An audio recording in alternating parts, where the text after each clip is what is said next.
we just launched a new variant. It's Lipton 14-gram pouch bag. And aside from that, we have a tea-infused line also, Sir Thomas Lipton line. We have English breakfast, we have peppermint, chamomile, and green tea with jasmine.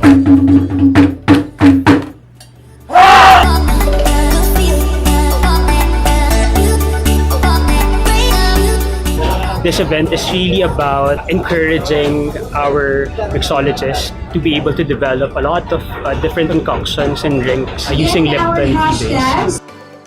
It's more likely in the trend. So, binabagayan ko lang yung milk tea trend. I use the original black tea. It has more body for the milk tea because it's more flavorful. What I like using the premium Lipton teas are they have the real flavor. You can really taste the flavor. The ingredients will be like floral. Yung idea niya is like easy to drink, easy to make. Kahit nasa bahay lang kayo na hindi kayo bartender, pwede lang kayo bumili ng gantong item na to. Tapos, makes mo siya super refreshing na pag mainit, gusto mo siyang ulit-ulitin na inumin. Yung tea, bagay siya sa lahat. Yung country natin is tropical. Unang maisip natin, coconut, pineapple, parang beach vibe.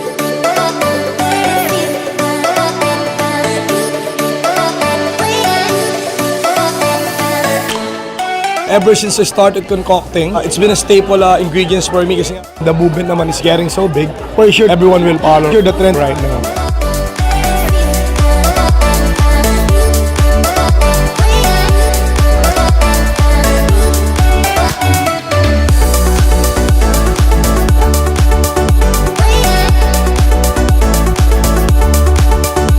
With the Lipton tea range, TEA-magination is endless.